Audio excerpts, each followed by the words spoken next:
Hey guys, welcome to week 2. This is going to be all things running biomechanics, and this is part 1. So we'll talk more through, kinematics and kinetics today, and we'll just give that intro into my understanding of how we run and how biomechanics contribute to the way we run.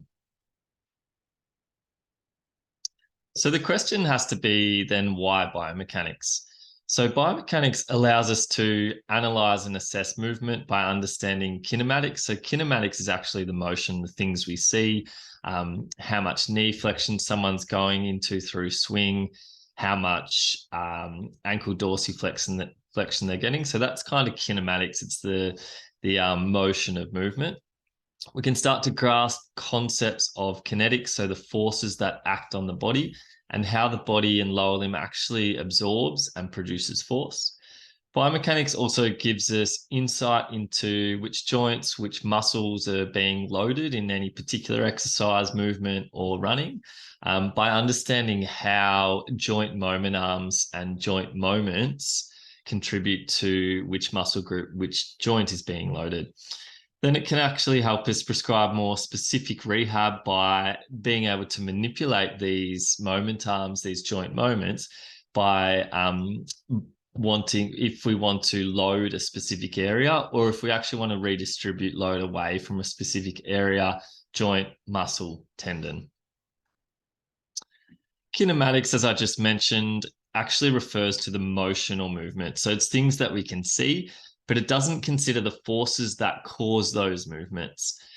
So in running, this might be how much forward trunk lean there is, how much knee flexion there is through swing, how much hip flexion range there is through swing, how much knee extension there is at terminal extension. So it's the things that we can analyze on a videoed running assessment, and that's the kinematics. So it gives us this assessment of movement quality, and we term that a qualitative analysis. So whenever we're assessing, we've got to think of what we're trying to assess. Are we looking at someone's movement quality and coordination, or are we more trying to get data and trying to get some of those numbers of strength or power, or even strength, endurance, range of motion numbers? So we're always looking at either that kind of art of movement, so the actual motion, the kinematics, or we're looking at the science, the data. And I argue that a good assessment needs both. So we need to understand motion and movement. Some of those things we can't really measure as much, that coordination, how the brain produces complex movements and learns new movement patterns. But we still need some numbers behind that. We need to understand the data. We need to have some objective findings for what we're looking at as well. So a strong assessment has the best of both worlds. A weaker assessment just has one, just looks at the numbers and the data, doesn't consider that movement quality, the art of movement, coordination or skill. And then the same goes the other way. If we're just looking at coordination and skill and not understanding how important it is to have capacity or to have force or to have power, then we're just looking at the assessment through one lens. Kinetics then is forces that act on the body. So it's the things we can't see. When it comes to running, some of the external forces are going to be their own body weight, the air resistance, and the ground reaction force that's pushing against us as we push down into the earth. Internal forces are just the forces that cause and control motions within the body. We know that gravity is pretty brutal, so it's always trying to pull us down to the ground with every step. So as soon as we're born, we're fighting this ongoing battle against gravity. And as a baby, they slowly learn that postural strength to start resisting gravity, and they start to get up onto two legs and walk against it without collapsing. And then down to the time we become elderly and aged, we're always trying to keep up and overcome gravity. And eventually we start to lose that battle, eventually start having those falls where we don't have the muscular strength or balance to stop ourselves falling down to the earth. And there's a really important concept to understand in physics or biomechanics, is that we're constantly fighting gravity, and we need lower limb strength to actually resist that pull down from gravity, but we can actually store elastic energy in our muscles and tendons from that gravity loading as well. So basically that ground reaction force is when we apply a force into the ground to actually lift our body mass up, whether that's for walking, running, jumping, the ground will exert an equal and opposite force back, and that's part of Newton's third law. The main role of the lower limb then is to absorb our body weight and then produce force and then push up against that fall. So basically, the absorption happens with eccentric contractions or eccentric actions, and then we produce force through concentric actions. So the body and the lower limb has all these shock absorption motions. So when we pronate the subtalar joint, when we dorsiflex the ankle, when we flex the knee, when we internally rotate the hip, and when we posterior pelvic tilt, these are all ways that the lower limb or the body absorbs shock, absorbs that impact, absorbs our body weight, absorbs gravity. Then on the other hand, we have these force production movements. So this is when the foot forms a rigid lever for supination, ankle plantar flexion for pushing off and for jumping, knee extensions are force producing movement, hip external rotation, hip extension as well, and then an anterior pelvic tilt. So we want to use these strategies, these movements when we're producing force, and we want to use these shock absorbing movements when we're actually controlling the lower of our center of mass. So both these are important. And issues can happen if we have minimal movement variability. So we stay stuck in subtalar pronation. We don't get that, supination. We don't get that subtalar pronation. Or we're too floppy and compliant, and we don't know how to get back into some of these force production movements. We don't know how to form a rigid lever for the foot. We don't get into knee or triple extension at toe off. So we want to be able to do both to have a really well functioning lower limb that can absorb and produce force. So if we look at running from early stance, so when we make initial contact to mid stance, we're actually absorbing shock. And so we are stopping our center of mass from falling to the ground. And this happens through, in an ideal lower limb, subtalar pronation, ankle dorsiflexion, knee flexion, hip internal rotation, posterior pelvic tilt, and pelvic drop. We're absorbing the body's shock. We need these movements to absorb shock. Then once we hit mid-stance of running where the center of mass has reached its lowest point, we actually dig ourselves out of the hole towards propulsion, and we'll get subtalar supination, ankle plantar flexion, knee will extend, hip external rotation, anterior pelvic tilt, and that pelvic hike, and probably hip extension as well. Looking back, went through this slide a little bit, but we know that the two main motions of our lower limb, so the two locomotor strategies are going to be that walking and running. And walking is that pendulum motion where the center of mass is at its highest point at mid-stance. We are almost extending our leg and vaulting over that lower limb. There's not much storage and release of elastic energy here because we know the knee doesn't flex. It's more efficient, but it's not going to be able to get that spring, that bounce, that flight time for us. In running, which is what we'll talk about today, running can be likened to that spring system or spring mass model where the knee flexion actually lowers our center of mass at mid-stance. We store elastic energy in our lower limb, and then we spring out for propulsion. So that knee flexion is actually really important and a really not well understood concept of how the lower limb interacts with the ground during the running stride. So we can model our lower limbs on those springs and pendulums. Essentially, we've got 4 locomotive strategies available to us. So we've got walking, jogging, running, and sprinting. As we move from walking towards sprinting, our lower limb becomes progressively less pendulum-like and more spring-like as that speed and the gravitational loading increase, and as our contact time decreases. So as we move walking, more pendulum, we move towards jogging, we're still keeping relatively straight knees, so we're not dropping that center of mass. And then we become really spring-like in sprinting. We're bouncing along on springs, utilizing elastic energy maximally. Which brings us to the importance of ground contact time. So with ground contact time, when we went through the gait biomechanics lecture, we knew that about 60% of the gait cycle was spent in stance, and that's around about 0.6 seconds of ground contact time of each foot. As we move towards running, a key difference here as well is the amount of time that foot spends in stance. So the faster we're going, the quicker that foot will be coming off the ground. So sprinting, the ground contact time for each stance phase is going to be around that 0.1 or 0.125 of a second. Elite marathoners might be around that 0.2 seconds for each step or stance time. Amateur marathoners are moving towards 0.3, 0.35. So ground contact time is a very, very important variable to be looking at to tell us how efficient someone is running. And when we look at foot strike patterns, so with walking, we know that a heel strike is essential for landing on that calcaneus, getting tib ant to eccentrically lower the foot, absorbing that shock. As we move towards sprinting, we increase the chances of forefoot striking. So sprinting, a efficient, good sprinter will forefoot strike, and then jogging and running somewhere in between, we're going to be moving between that heel strike to forefoot strike. So the quicker we go, the more likely we're going to be landing on that midfoot, because this allows us to maximize that spring-like behavior, whereas that heel strike is more that pendular motion. So then just quickly, what is ground contact time then? So it's the amount of time the foot is in contact with the ground from foot strike, so that initial contact, to toe off.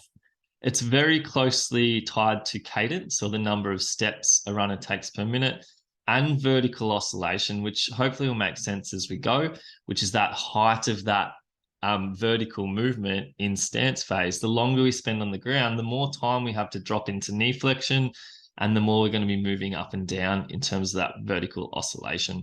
So ground contact time, flight time, cadence, leg spring stiffness, vertical oscillation as well, all share this very close relationship together. So this is why starting to think of ground contact time when we're looking at running analysis is really important, because it helps us tie all these different metrics and measures together. So looking at ground contact time here, the more time someone spends in the air, so the higher the flight time for each stride, potentially the less of the ground contact time. The higher the cadence, the lower the ground contact time as well. And that's one way to reduce that ground contact time. If there's more steps per minute, we're getting off the ground quicker. And then a stiffer leg spring returns that elastic energy in a more positive way after landing, and that'll reduce that ground contact time as well. So ground contact time is really important for that running performance as well. So the more time someone spends airborne, so in flight phase, which is what we want, that longer stride, the less time that someone will spend on the ground, and that's going to increase their running speed. So it's a quite overlooked variable of running performance, but the fastest runners do tend to have those shortest ground contact times. So it's probably something we should be starting to think about, because that time on the ground is stationary and we're only moving forward when we're airborne. So this is where plyometric ability, ankle stiffness becomes really important. It's determined by 3 factors. So the ability to apply force into the ground quickly, so how powerful we can be, how quickly we can use that strength or force into the ground, the stiffness of the leg in stance, and at that moment of foot strike, can we utilize that elastic energy? And then the position of the foot in relation to the center of gravity. So if we're overstriding, we're landing too far in front of the center of mass, it's going to take time to get that leg under us, get behind us for toe off. So that's going to increase our ground contact time, and it's going to be less efficient as well. So that overstride, where we're braking too much in that first half of stance. I'll talk a bit more about these 4 or so metrics in the second part of this lecture, but basically things you want to start to think about when you're looking at someone's running is, what is their cadence? So this is a pretty common one that we're sort of looking at. Is it a higher cadence? Is it lower? Where, you've got that 180 is that kind of golden cadence, but it's not necessarily at all. So there's a lot of variation amongst cadence, but generally it'll be between that 160 to 190, most people, I would say. Then we want to be thinking of ground contact time, and we obviously can't look at this. We can't measure this. We need some little wearables to be able to measure this. Want to see how long someone's striding out, and then what's their flight ratio. So We can have a high cadence with a short ground contact time, but a very small stride or step length, and a small time in the air or flight ratio as well. And the person's just kind of shuffling along really quickly. We can have a high cadence, short ground contact time, long stride, high flight ratio, and that person's probably a very efficient and effective runner. So this article breaks down running different biomechanics of running into 5 different categories and categorizes runners based on these 4 metrics into one of these 5 different running categories. So I'll talk a bit more about that in lecture 2. When we look at running, so we've obviously got muscular contributions from the lower limb, and I'll talk more on the next slide. So when we're running at slower speeds, soleus, so the calf, the plantar flexors, contribute most to our vertical support forces and those increases in stride length. So when we want to go quicker, starting at those slower speeds, then we're going to be using the calf to apply more force into the ground to actually take that longer stride. As the speed increases, gastroc and soleus shorten at higher velocities, so they have less time to generate the forces needed for support. So we change strategy, and that strategy, this is more when we're running quickly towards a sprint, then we actually use a different strategy. Rather than trying to increase stride length, we turn the legs over quicker for the same stride length. So we increase stride frequency. So in this change, the hip muscles, so iliopsoas, the hip flexors, glute max, and the hamstrings increase their work rate by actually accelerating that hip and knee more vigorously, quickly through swing with a higher cadence, higher stride frequency. So basically, I think all this kind of tells me is that in terms of muscular contributions, when we are increasing stride length, we're going to be relying on to go quicker. We're going to be relying on the calf muscles, the plantar flexors, to increase that stride length. When we increase our running pace and we increase our stride frequency, we're relying on the hip to do more work. So potentially, if someone lacks calf strength and they increase their pace, instead of getting a longer stride, they might earlier recruit that change in stride frequency or cadence and over recruit the hip muscles because their calf's not strong enough to increase that stride length. So the calf and the hip have very close relationship, and we could almost think of it as, for those slower to moderate or even quick paced endurance type running, we're using that stride length increase pace, and we're always almost pushing down into the ground. So it's that push strategy. As we move towards a sprint, we start to pull the leg through. So we pull it through quicker with our hip musculature. So some runners are better at pushing into the earth to increase stride length, to increase speed. And some runners probably detrimentally increase stride frequency and pull through or use the hip through too early. And they could benefit from pushing into the earth harder with that gastroc and soleus. So I think I have to credit Luke Nelson, who made this graph here as well. Actually, I haven't put it on here, but on Health and High Performance, his website. But the info is from Dawn et al. So when we look at running from 7 meters per second to 9 meters per second, so this is quite quick. So basically, if we go through all the muscles here, so soleus, quads, hip flexors, hamstrings, gastroc, rec fem, glute max, we can see how hard soleus works at that 4:46 minute per kilometer pace. So it's taking a lot of load through that calf muscle at that load. So 6.7 times body weight. As we move towards that real quick pace, soleus actually backs off a little bit, and the hamstrings and iliopsoas really increase their contribution. So basically, during sprinting, our calf and gastroc soleus decrease in their work, and the hip muscles increase their amount of activation or load going through them. So basically, soleus has the highest loads, but reduces from 7 meters per second to 9 meters per second. iliopsoas and hamstrings drastic increase at those sprinting speeds to increase that stride frequency. And glute max has little contribution until higher speeds. So glute max is not working a lot, especially for propulsion in that lower speeds of running. I won't talk too much more about muscular contributions, but during the braking phase, the quads are the largest contributor to both braking and support. And during that propulsive phase, soleus and gastroc become the greatest contributors to forward propulsion and support. So the quads are our brakes. Soleus, gastroc, Achilles tendon are our force producers into the ground for everything apart from that sprinting speeds. So I'll just put this little clip on. So why is soleus so important? So it's asked to produce or absorb 6.5 to 8 times body weight when running, but it's a small muscle. But it's actually got a very large physiological cross-sectional area.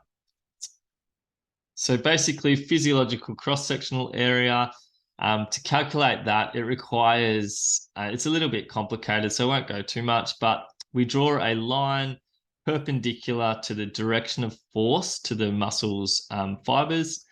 And then basically for muscles that are multipennate, this physiological cross-sectional area is a lot larger than some of the unipennate type muscles. So you can see here, again, this is actually a bit confusing for me, so I won't explain it too much, but soleus is physiological cross-sectional area is much, much larger than most of the other lower limb muscles, so 58 centimeters squared. Vastus lateralis, 31 centimeters squared. And we know that muscle force is not proportional to cross-sectional area. It's actually proportional to physiological cross-sectional area. So it's got a very large physiological cross-sectional area, meaning it has the capacity of generating huge amounts of force. Okay, so if we look at a lower limb, so in an ideal world, a lower limb should have the following qualities to be able to function efficiently and effectively. So from the ground up, we want to have that spring-like foot and Achilles and hamstring tendons that can store and release elastic energy. We need eccentric quad strength as our shock absorber to resist gravity's pull. We then need concentric quads and plantar flexor strength and power to rise the center of mass for propulsion. We want hip strength and power to apply that horizontal force to accelerate during sprinting. We need some hip control in that sagittal and transverse plane to steer the femur and control or rotate the pelvis. We need some core strength to control excessive trunk motion and provide that stable base support to move the extremities. So if you think of these 6 qualities, if we're given rehab exercises, generally we're trying to improve 1, 2, 3, or all 6 of these qualities. So someone injured is often breaking down somewhere.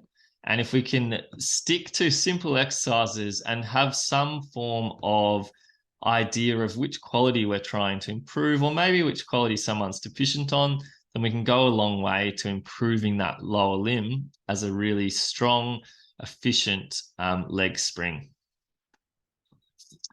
So this is just a very simple diagram, but spring-like Achilles and hamstring tendons, eccentric quad strength to absorb loads and provide that brake. We need that hip and pelvic control, concentric quads and plantar flexor strength to dig us out for propulsion, hip strength and power, hip and pelvic control, and that core and trunk control. So when we produce force, the main source of power generation is going to be from the hip extensors during the second half of swing. So as the leg's in the air, the hamstrings, a little bit of glute max too, will be working hard to push back down, push that leg back down in that first half of stance. We need the knee extensors, the hip abductors, so glute med, and the ankle plantar flexors to be producing force into the ground during that stance phase.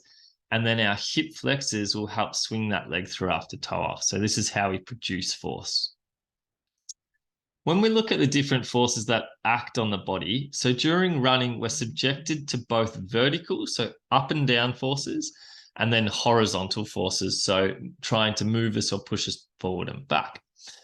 During running, that vertical ground reaction force is much higher than walking. So we talked about this. It's up to that sort of 3.5 times body weight going through that whole lower limb as a whole, compared to running's just over 1 times body weight.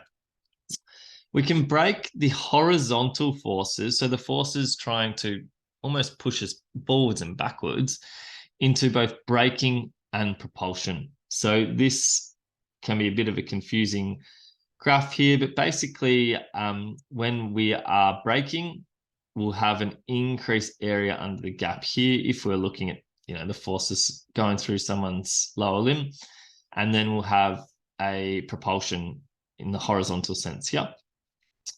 So what we want to do is minimize the horizontal braking force. And we do that basically by reducing an overstride. If we're overstriding, we're increasing the horizontal braking force, pushing us back. And that therefore we have an imbalance potentially between the amount of horizontal propulsion forces and horizontal braking force. So I want this to be small and this to be large to have that longer step length. When we look at the vertical forces, so again, this might be a bit confusing for some who haven't looked at these sort of graphs, but we get an increased impact peak when we hit the ground, make that initial contact. And this is more so with heel striking than forefoot and midfoot. And the highest forces going through the lower limb are going to be at that mid stance, where it's the end of absorption and the beginning of propulsion. So we know that that ground reaction force is always exerting a force back against us as we push down into it. So basically, when we hit the ground, that force is a little bit directed horizontally, and at mid stance, it's almost directed vertically. And then the further we get the leg back behind the body into hip extension, the more we can create this horizontally directed ground reaction force, which will increase our vertical and hopefully horizontal movement. So getting that hip backwards is really important for maximizing that horizontal propulsive force, which is a big key to running well. Okay, so if we look at initial contact,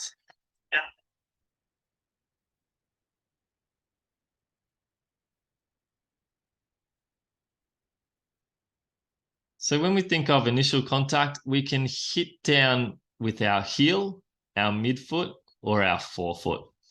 When we heel strike, as we can see here, it's going to load tibialis anterior a lot more. We know with the walking biomechanics lecture that tib-an actually eccentrically controls the foot down, which depends what we want. If someone's getting overload through that anterior compartment syndrome, that's probably not a great thing.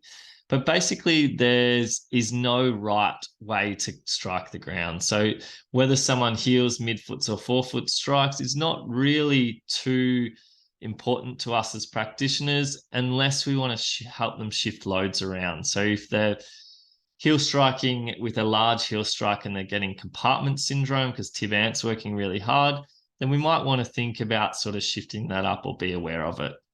But as the runner strikes down, so with that heel strike, this first peak is associated with that heel strike. So there is a slightly higher or more apparent first peak strike when we hit with the heel. When we look at changing that towards a mid or forefoot, we can see we don't have that impact peak. So whether this is injurious or not, it's never really been proven that heel striking is detrimental, but there is that little passive peak at initial contact. But basically, when we move towards that mid and forefoot strike, we just shift loads around. So forefoot striking will load the calf and Achilles and the metatarsals more so, whereas heel striking will load tibialis anterior, the knee joint, patellofemoral joint, maybe ITB and hip joint as well. So we're always landing in front of our center of mass. So some running methods will say try and land under the center of mass, but we actually can't or don't want to do that. because when we land slightly in front of our center of mass, it allows that initial absorption to occur. So that loading of the leg spring, which is vital for storing that elastic energy. So trying to land directly under the center of mass would skip out this absorption phase, which is actually potentially not really possible, but also not beneficial as well. So we're always still landing in front of our center of mass. We just don't want it to be too far in front, which would be termed overstriding. So during that initial contact, the foot will hopefully, in that ideal world, land in a bit of supination and start to pronate. That pronation causes loading of those intrinsic foot muscles, which store and release elastic energy, and allows the foot to perform its role as a foot spring. So it almost absorbs down and stores elastic energy, and then has that capacity to spring back out into that foot spring position. From early to mid stance. So this will sound like I'm repeating myself a little bit here, but it's really important, and it's the main thing to understand about running. So during early stance, the runner starts to absorb force as that center of mass drops, and this loads that leg spring. The quads, little bit of glute max, soleus, and the foot muscles will be absorbing and working eccentrically from here to here. The amount someone's center of mass drops will be a result of their lower limb stiffness or compliance.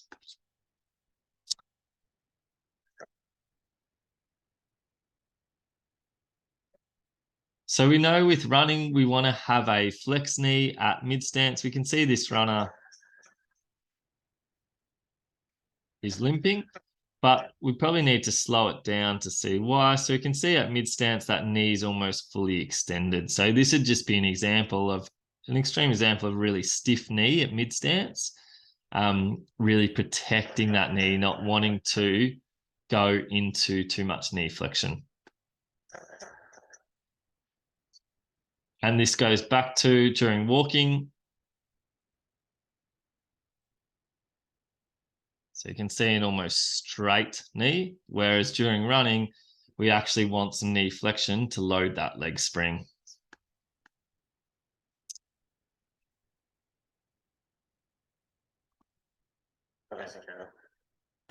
So hopping is always a good little assessment to look at if someone has a lower limb injury, because we can see why.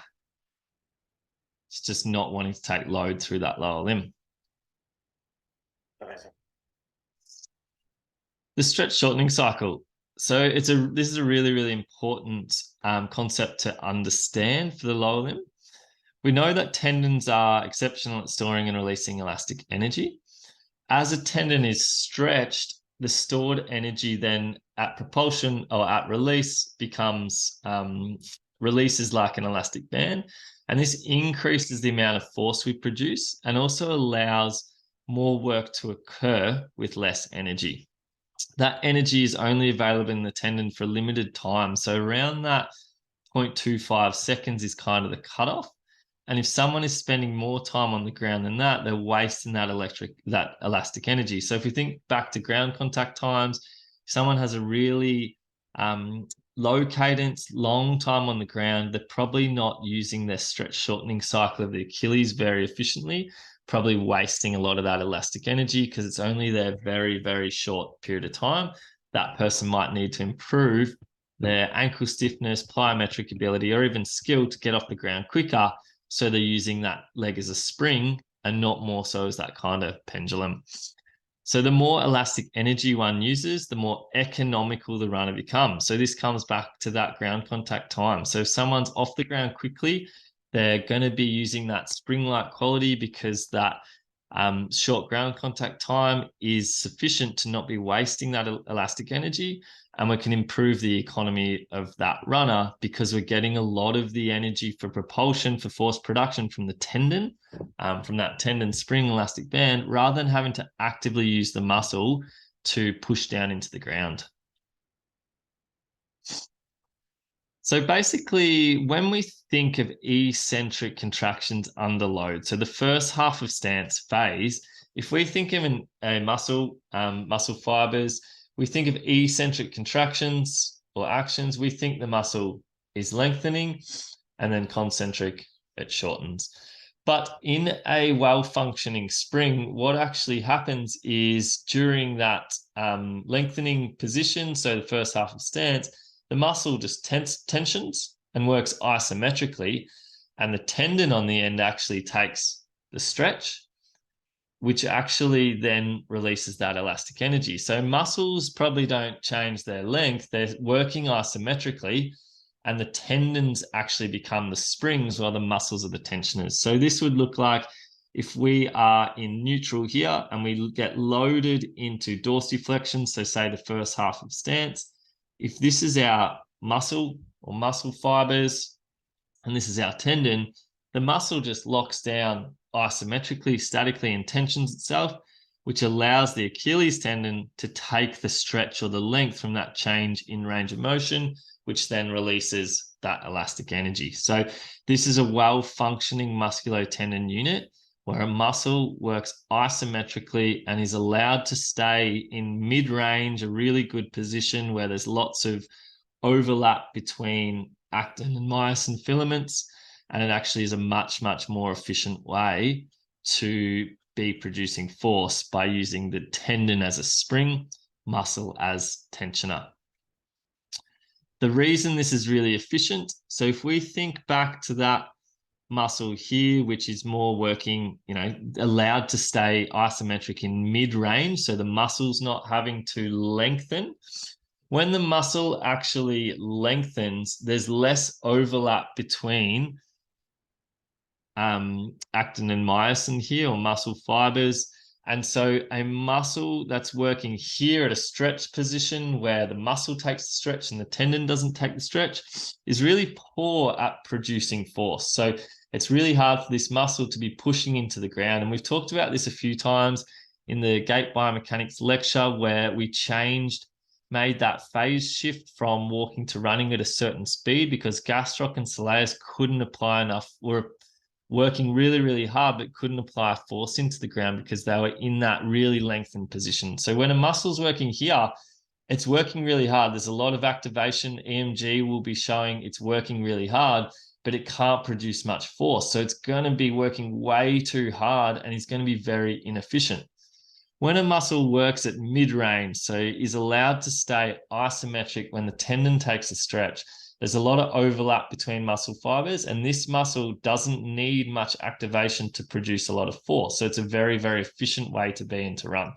So if our tendons are springs working elastically, taking the stretch, allowing the muscle to stay in mid-range, we're actually decreasing the amount of work that muscle does. So this has huge implications for muscular strains, muscular injuries. So a lot of the time, we're actually looking at a system that's working far too hard because the muscle has been forced into a lengthened state because the tendon is not good at taking the stretch and allowing that muscle to stay isometric and stay in mid-range.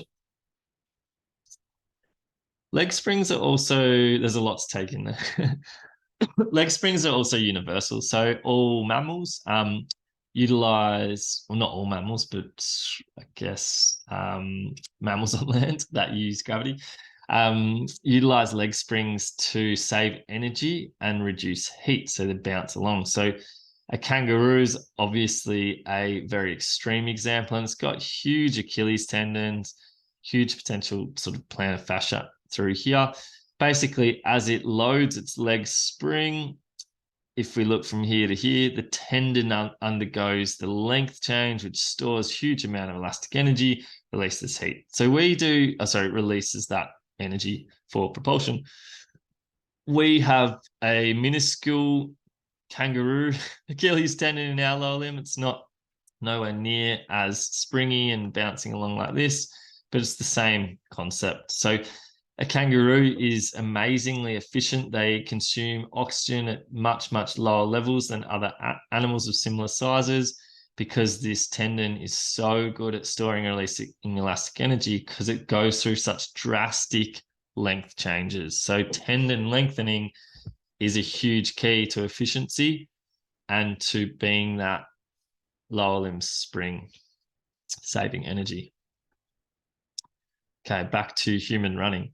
So we've gone through that initial contact. We've understand now, hopefully, how important it is to get that knee flexion or some knee flexion to load the leg spring, and then what is going on at mid stance. So at mid stance, the center of mass is at its lowest point. And this is predominantly due to knee flexion. So the knee's gone from a certain amount of flexion at initial contact into its maximum flex position, which drops our center of mass. So it's essentially a quarter single leg squat. The lower limb will be in its maximum knee flexion, dorsiflexion, and hip flexion. Maybe not max hip flexion, maybe that's that terminal swing position. And the ground reaction forces, so the forces going through that lower limb, are at their highest point. There's peak strain on the tissues. As that knee flexes, at initial contact, the quads contract eccentrically. So this reflects their role as essential shock absorbers. Their main role of the quad: absorb shock, stop the center of mass falling to the ground. So this is quad strength comes in so important for running, to stop, to decelerate the falling center of mass, dig us out, push into propulsion. So too much knee flexion. So knee flexion is time on the ground, and time on the ground is going to be knee flexion as well. So too much knee flexion is associated with longer ground contact time. So this is where it's all tied in together. So knee flexion, vertical oscillation, ground contact time, cadence is all tied in together. If we increase our cadence, we spend less time on the ground, we'll go through less knee flexion range, and we'll drop our center of mass less. So, and we'll be more efficient, because the less time we're on the ground, the more elastic energy we have available to use. So too much knee flexion is associated with longer ground contact time, less elastic energy use, and decreased running efficiency. So we want to be looking out for that runner who's in a lot of knee flexion at mid stance. So the spring mass model is the concept I keep talking about, but it describes how the lower limb acts like a leg spring during running, jumping, hopping, and changing direction. So during the first half of stance, so the center of mass drops as that leg spring compresses, and the energy is stored in the tendons, which is released during propulsion. So this is not just running, this is also cutting and changing direction and hopping. So we always want to now start to think of that leg is a leg spring. Can we restore its spring-like quality to make this person less prone to injury potentially, and definitely more improve their performance? So if we actually calculated lower extremity stiffness, it's a bit too complicated for clinic, but it's the ratio of the ground reaction force, so the forces going through the body, in relation to the compression of the leg spring at mid stance. So basically the thing we want to look for is how much knee flexion, ankle dorsiflexion, hip flexion someone's going into at mid stance of running.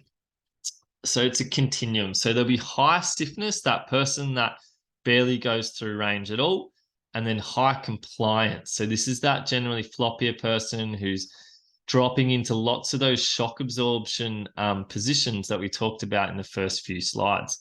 This individual is probably pretty good at producing force. Sometimes they're not as good at absorbing shock, so that can come with its own issues as well. But higher stiffness is going to be related to shorter ground contact times and better elastic energy use. So we know if someone's not going into much knee flexion through stance phase, then they're going to be minimizing their time on the ground. Minimizing time on the ground is going to be related to more elastic energy use. Things that affect lower limb stiffness will be potentially the striking pattern, footwear, and then we can change it through neuromuscular training interventions, which I won't talk through too much of this right now. So what might we start to think of with some of the assessments we're doing? So this is called a drop jump. A drop jump is just a good way of seeing how well someone can overcome gravity. So basically the goal is to step off and then spring up as quick as possible. So if we look at side-on view, we're looking at how much knee flexion, hip flexion, ankle dorsiflexion does someone need to go into to then spring their center of mass back up, and how high can they jump from there.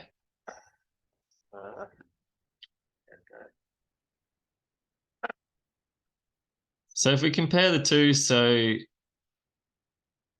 decelerating the falling center of mass doesn't take much time, doesn't have to go through too much range, and then springs up pretty high. So basically, this individual might be strong, but less springy, less stiff, more compliant. This individual is very springy, so stiff through that lower limb, good at utilizing the Achilles and elastic energy. So we can, again, look at those sagittal plane, knee, hip, and ankle ranges. How well can someone resist, overcome, and then move up against gravity, propel against gravity?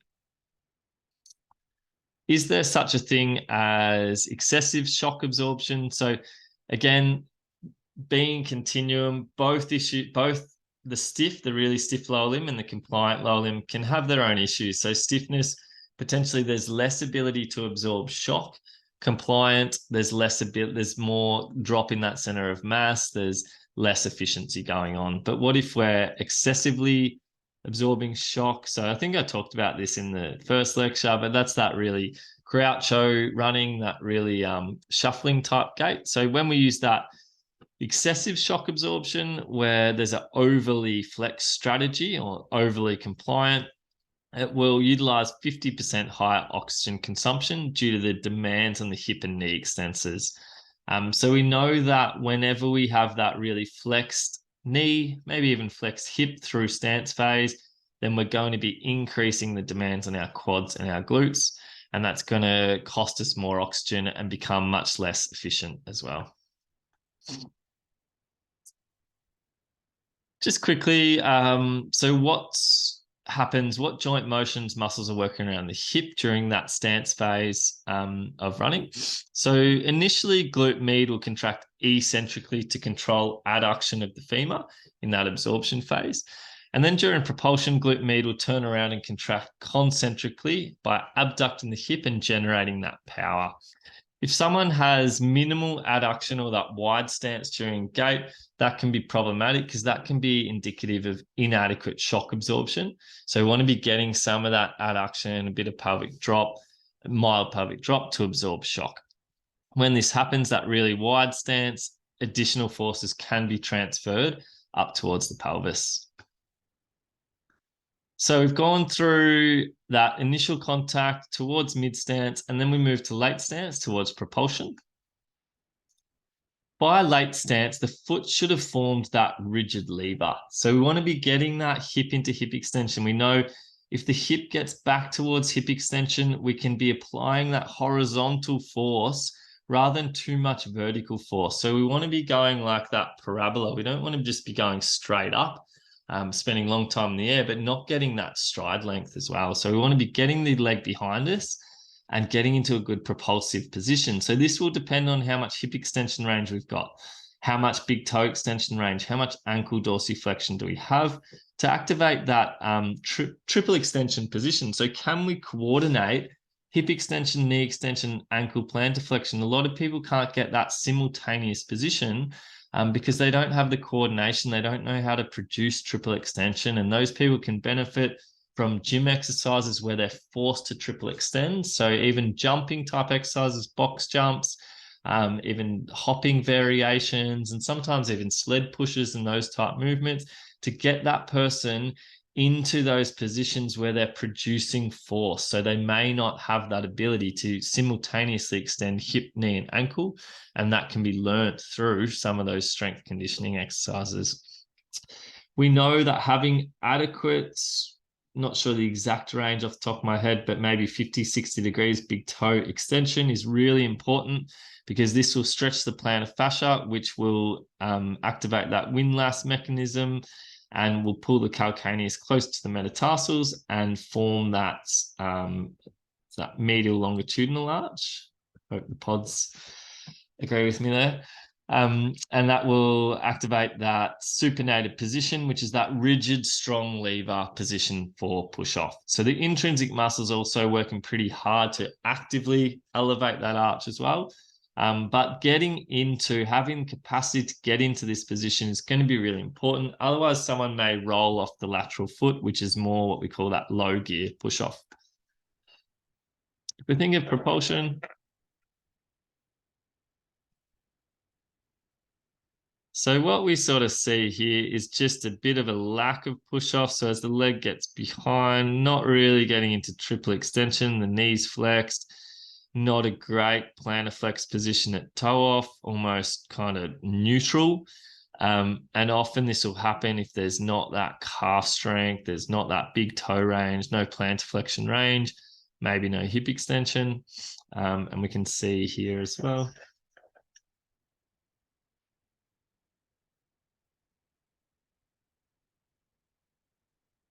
Not the greatest video quality, but again, just the legs getting behind into a bit of triple extension, but it doesn't look like there's a hell of a lot of plantar flexion range going on here as well. And often you'll see this kind of shuffle along gait in someone with reduced plantar flexion strength as well. And someone will have a different strategy. So instead of getting that, if they don't have the ability to apply force into the ground with the plantar flexors, then they might use that stride frequency strategy quicker or earlier to improve their pace than someone who has calf strength who can improve their pace by taking that longer stride. So that's where they might, if someone has weakness through the calf, they might overuse the hip flexors or hip muscles because they're trying to use a stride frequency strategy instead of a stride length strategy to increase their pace. So calf is king for endurance running. And this was the individual in the tall individual in that second video. But I think she had the capacity of, no sort of tib post strength. I think she could do about 3 or 4 single leg calf raises. And so she's just not using her calf to apply force. She's just shuffling along the ground. So over recruiting hip flexors and landing probably in a bit more knee flexion because she doesn't have that capacity to apply force into the ground with the calf. What else can we see at propulsion, or more so mid stance actually? So when we see that excessive knee flexion, probably beyond that sort of 40, 45 degrees, it can be due to different reasons, but this individual had huge amounts of ankle dorsiflexion. So there was no constraint or no block to movement. So she just kept moving into dorsiflexion at mid stance, results in a very angled forward tibia with that excess dorsiflexion, which is going to change the knee flexion angle as well. So she even sort of lands in a fair bit of knee flexion.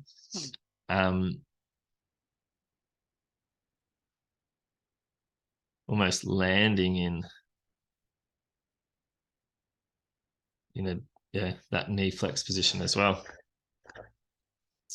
So by propulsion, that leg spring is released. So the hip will rapidly extend from mid stance to late propulsion under the body. And then at that leg spring propulsion position, the hip flexors start to kick in. And as the calf stops working because the foot leaves the ground, it can't apply force into the ground anymore, the hip flexors start to pull that leg through. And then in hip extension as well, so the further we get the leg back behind us into hip extension, the more stretch we put through psoas or the psoas tendon. If we stretch that psoas tendon, then we can use it as that, we can use that elastic energy like a slingshot as well. So the further back, the more the tendon stretched, the more energy that will be absorbed in psoas or psoas tendon, and the more that will be returned at toe off to swing that leg through. So hip extension is really important, getting that leg under and behind us to apply force in the right direction, some horizontally directed force, but also to put a large stretch through the hip flexor tendon, which can store and release elastic energy. Okay, so that was initial contact, mid-stance, propulsion, and then we've got obviously flight as well. So here's just two different examples of swing.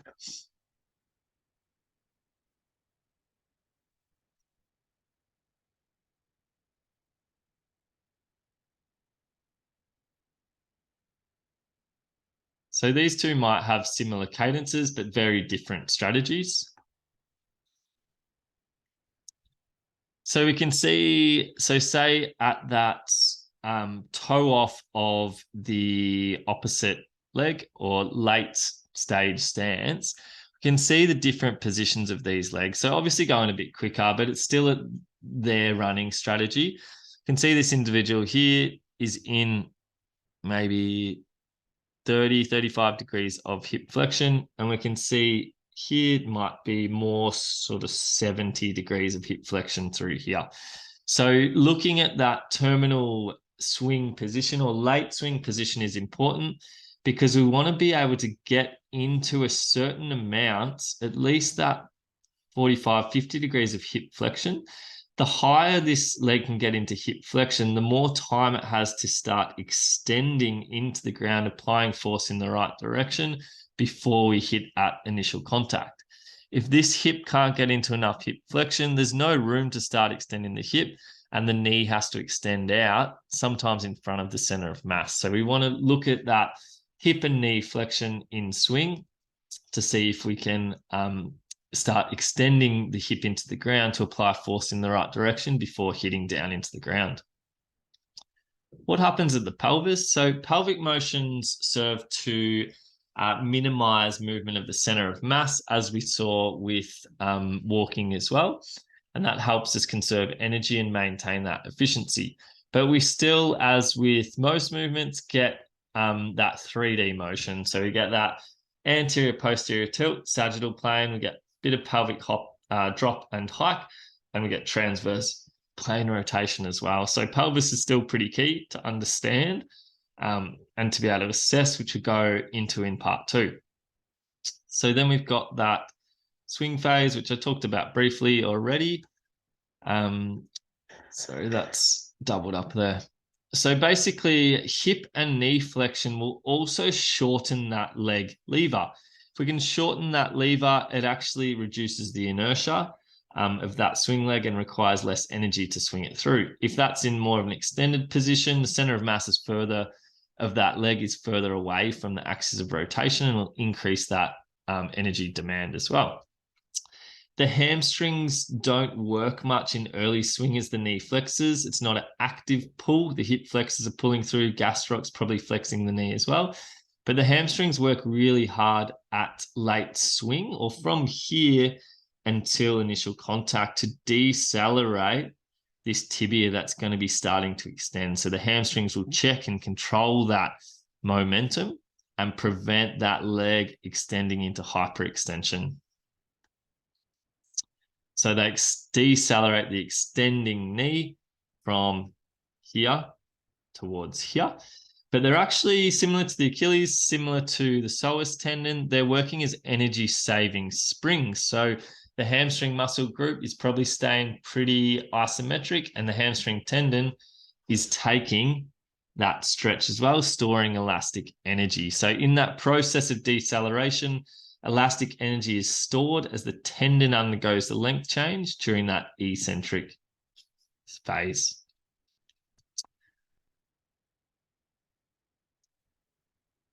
So that hip extension in swing. So the further we get into hip flexion, so say here, we've still got a bit of time, the more we can start extending. So, you know, if we went from, say the hip reaches maximum range of 50 to 60 degrees, and then it touches down in 30 degrees. So that's been that time where we've got 30 degrees of motion into hip extension, which is going to be forces, horizontal forces, utilizing glute max here in the right direction to apply force into the ground for that first half of stance. What about the trunk? So this is obviously walking, not running.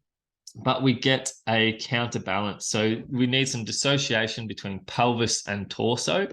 Basically, as the pelvis rotates one way, the torso rotates the other, and they counterbalance that rotation from the lower limb. What this does is it winds up or stretches the obliques, the lats, thoracolumbar fascia, which creates transference of force from upper to lower limb. So those counter rotations, basically we're still getting rotations going on, but obviously we're going straight. So we need a counter rotation from higher up, and that translates into energy transference through upper body to lower body. Looking at a trunk lean, I won't talk much about this because I'll talk about it more so in the second part of this lecture, but we want to minimize too much forward trunk lean because it affects our ability to get into true hip extension.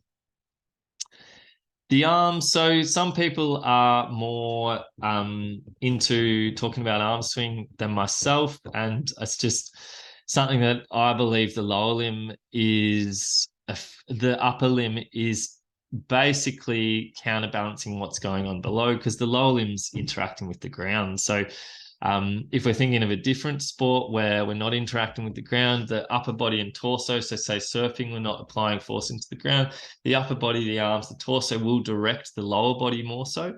But if we're interacting with gravity, the lower limb is the thing interacting with the ground. And so the upper limb is kind of just serving what's going on below and trying to balance out. So basically, arm swing helps to minimize torso rotation. So if we take arm swing out, we'll actually increase rotation of our torso. So by swinging the arms, we minimize excessive motion through that torso. But basically their role is to counterbalance the angular momentum generated by the swinging legs. If we look at this research study, so it showed increasing constraints on the arms, so behind the back, across the chest, and then up above head. Basically, the more restricted arms swing, increase the metabolic cost of running. So swinging the arms provides a benefit during human running. So it's definitely something we need, and it reduces our energy cost. So basically, upper body reflects stabilization deficits in the lower body. So a wide arm swing, it might be a strategy to provide additional lateral support if core control is limited or if there's a big pelvic drop. Excessive crossover of the arms might indicate a lack of stability in the transverse plane. So I think majority of the time, the upper body is mimicking what's going on down below. There might be some exceptions, and yeah, there might be others with different views on this, but that's how I understand running kinematics. Looking at this study, so this study looked at what biomechanical factors affected or influenced energy expenditure. So basically what they showed was that the most efficient runners at the highest VO2, they had a shank angle which was more vertically orientated at initial contact compared to the lower VO2, which was more inclined forward. So potentially this is an important metric to look at, how vertical is the tibia at contact. They had less forward trunk lean during stance. They achieved they achieved slightly greater ankle plantar flexion positions at toe off, definitely more so than the low VO2 group. They went through less knee flexion range during stance, had a little bit more they moved that knee quicker through swing, so that knee flexion velocity was higher, and they actually moved the wrist through range, so a little bit potentially more arm swing, and had higher vertical oscillation, I think, in flight phase as well. So basically they hit with a more vertical tibia, less forward trunk lean, got into better positions at toe off, minimized knee flexion during support, and then swung that leg through potentially more so, bit more vertical oscillation, I think, in flight rather than in stance.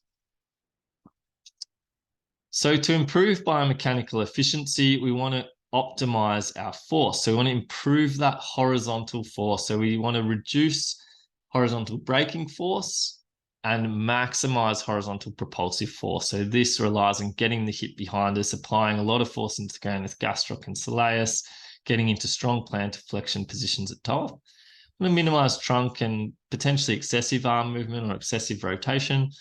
I want to try and minimize ground contact times, maximize stride length potentially, or flight time, flight ratio. Want to definitely avoid that overstriding to minimize the horizontal braking forces. When we look at running uphill and downhill, so running downhill, I'll just touch on this, basically increases impact forces and braking force peaks, whereas uphill running decreases that impact force and increases propulsive force. So if we're looking at downhill running, there's going to be a lot more braking, a lot more knee loads. And when we look at uphill running, it's going to be less knee loads, more calf and hip loads. So this can give us insight into which specific injuries are going to go better with specifically uphill or downhill running. Just quickly, so speed. So when we increase speed, speed is a factor of two things. So how long someone's stride is and how frequent that stride is as well. So there's basically two ways then to run faster. We can cover more distance with each stride, so increase stride length, or we can take more steps, so increase cadence. Both cadence and stride length will increase with running speed, but which strategy is used does depend on that running speed. So we know at high speeds or sprinting, we'll use a cadence strategy. Potentially at lower speeds, we'll use a stride length strategy or a calf versus hip strategy. But it's also individual variations as well. So again, some people use a hip or a cadence or frequency strategy earlier, whereas others can actually continue to apply force with the calf and utilize a stride length strategy. So as pace increases towards sprinting, again, that frequency or cadence is what's chosen to increase speed, so that swinging the legs through quicker rather than taking longer strides. So what about sprinting? So sprinting could be a whole presentation, so I'll barely even touch on it, but we know the leg's going to be more spring-like. There's going to be a shorter ground contact time. There's going to be more horizontal forces, more glute max, especially in acceleration. So we're creating that forward trunk lean to maximize those horizontal forces. Then we become more upright and we reduce that horizontal propulsive forces. But we know that because there's such short ground contact times, we'll be really using tendons as springs as well.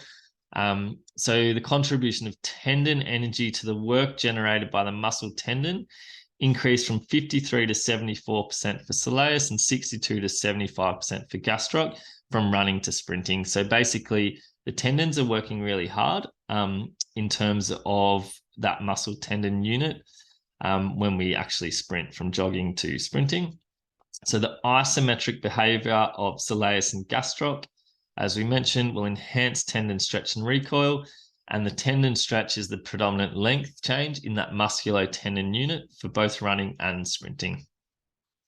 So that concludes the running biomechanics. The main things that I'll continue to reiterate would be the importance of understanding lower extremity stiffness and that leg spring, and understanding how important ground contact time, knee flexion, vertical oscillation, cadence, leg spring stiffness, how they're all kind of interrelated as well.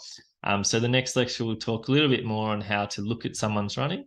And yeah, I hope you got through and found a few of these slides interesting. All right, cheers, guys.